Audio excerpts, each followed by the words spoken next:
Bom dia, aqui é o pastor Joaquim Campos da IBGBV, mais uma vez trazendo uma meditação para você nessa manhã de quinta-feira, dia 16 de junho, quase que não sai, de 2020.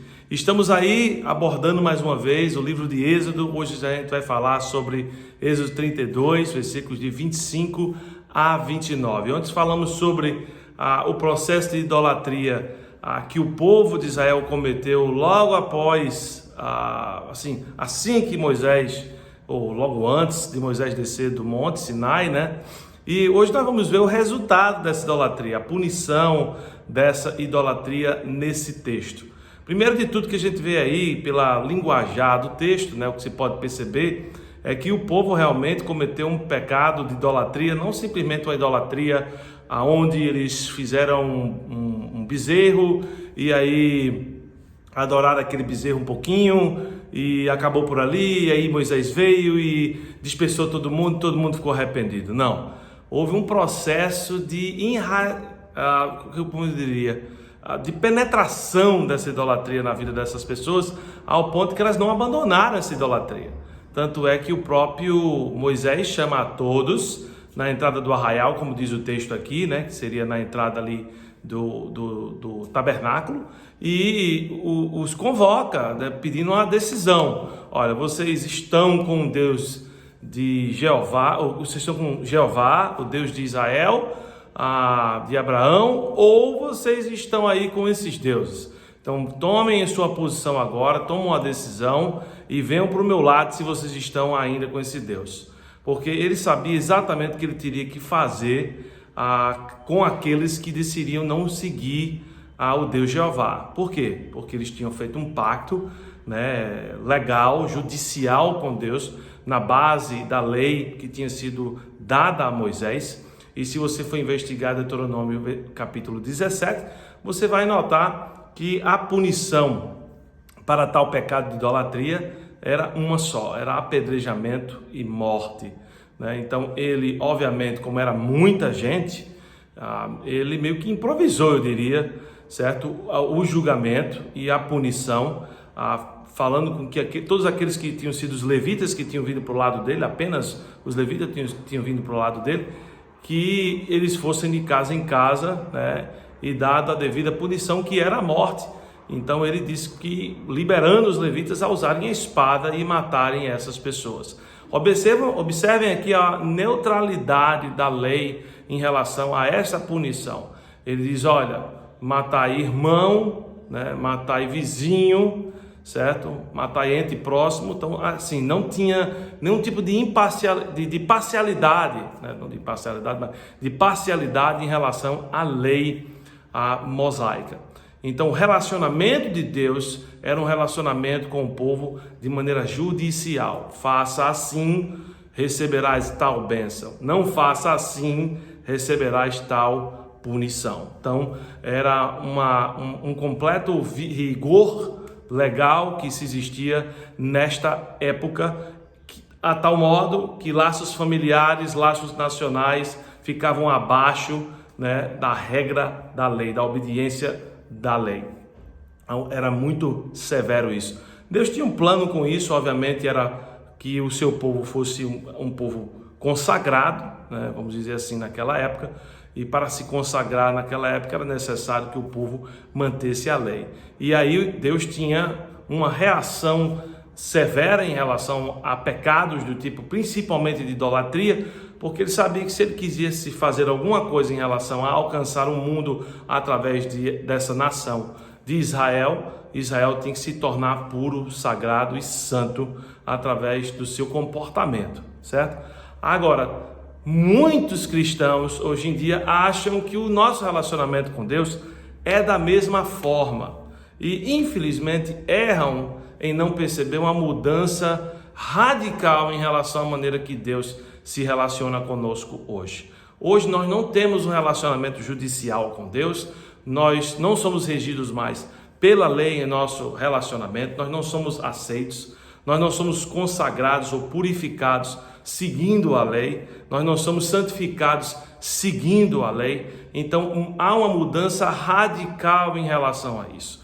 Hoje nós vivemos no período da graça de Deus. No período da graça de Deus, nós somos purificados por estarmos em Cristo. Nós somos já consagrados por estarmos em Cristo. Nós somos santos por já estarmos em Cristo.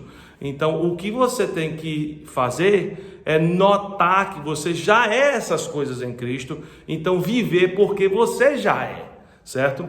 E não há mais punição para aqueles que estão no corpo de Cristo, ou seja, nele, né? Na redenção que há nele. Tanto é que Romanos 8:1 nos diz que não há nenhuma condenação para aqueles que estão em Cristo Jesus. Então não há condenação, não há punição.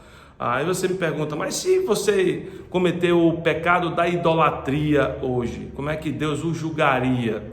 É interessante você falar sobre isso, porque a gente tem algumas passagens no Novo Testamento que nos dá até entender que esse pecado de idolatria foi lidado, né, de certa forma, na época do apóstolo Paulo. Mas antes disso eu queria primeiro, né, levar você aqui, para que a gente entenda, eu gostaria de levar você aqui para algumas passagens que eu creio que nos ensinam como esse pecado é lidado hoje na igreja local. O primeiro deles é um dos mais famosos, que a gente vai encontrar aqui na primeira epístola de Paulo aos Coríntios, aonde você tinha um homem que estava dormindo com sua madrasta, né, dentro da igreja, e aí Paulo ouve que ele estava sendo permitido a fazer isso de maneira, né, livre, certo? E Paulo vem e severamente, né, corrige aqui esse fato que estava acontecendo e instrui os coríntios ao que fazer com esse indivíduo. É um caso de idolatria, sim. É um caso de idolatria onde você está idolatrando o sexo, onde você está idolatrando a si, certo? Aqui é um caso, sim, de idolatria. E olha só o que Paulo diz. Mas agora, no versículo 1 Coríntios 5, desculpa, não citei aí a passagem, versículo 11 diz, mas agora vos escrevo que não vos associeis com alguém que, dizendo-se irmão, foi impuro, ou avarento, ou idólatra, ou maldizente, ou beberrão, ou roubador, com esse tal, nem ainda comais. Pois com que direito haveria eu de julgar os de fora? Não julgarás vós os de dentro?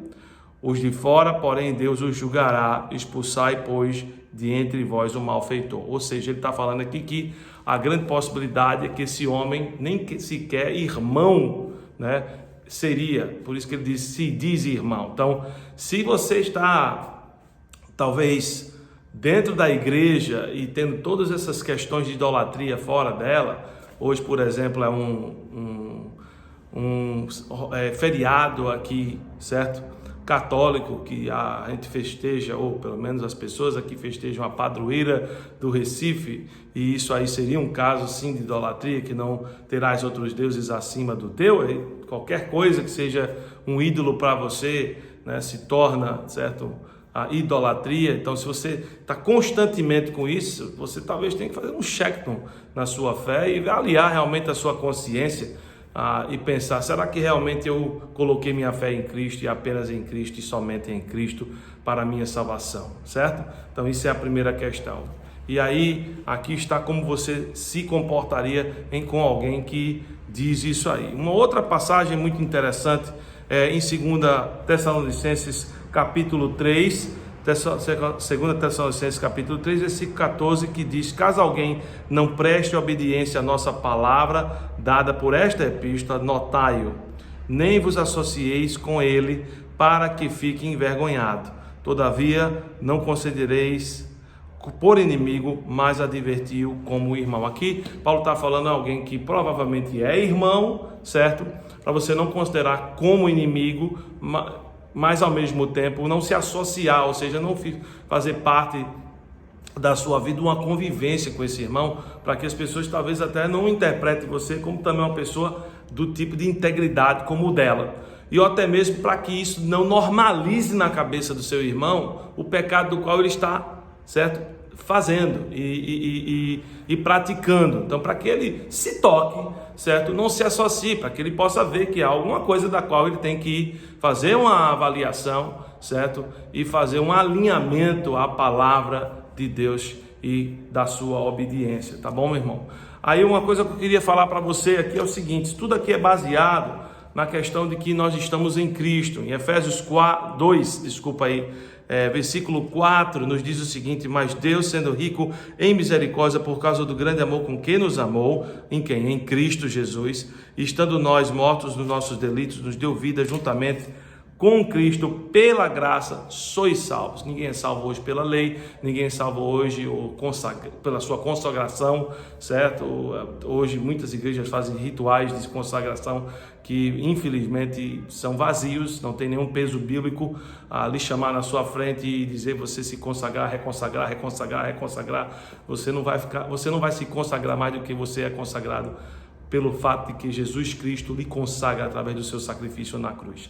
Então, se você está em Cristo, você é uma nova criatura, certo? Eis que as coisas velhas se passaram, eis que tudo se fez novo. Agora você tem que deixar a coisa velha lá atrás e viver do novo hoje. Isso não quer dizer que não vai haver nenhum tipo de julgamento, certo? Em relação a esse período da graça. Assim que acabar esse período da graça, a palavra de Deus é muito simples, muito óbvia, certo? Haverá sim um juízo. Hebreus 9, versículo 27 nos diz que cabe a todos os homens viverem uma vez depois que morrerem, vem o juízo. Então todos nós que estamos vivos iremos sim prestar contas daquilo que fazemos, certo? A nós crentes iremos prestar contas e iremos receber galardões. Aqueles que não são crentes ou estavam se fazendo de crente, infelizmente irão ser enviados para o lago do fogo da morte, que é o inferno. Então, hoje aqui há uma palavra de alerta para você. Cuidado com essa brincadeira de ser crente, certo? Se você não é, cheque o seu coração, faça com que você hoje creia em Cristo como seu Salvador definitivamente. Se você é, pare dessa palhaçada de ficar com um pé ali, um pé acolá, certo? Largue de ser besta e venha viver a sua nova identidade. Deus abençoe você, um ótimo dia na presença do Senhor.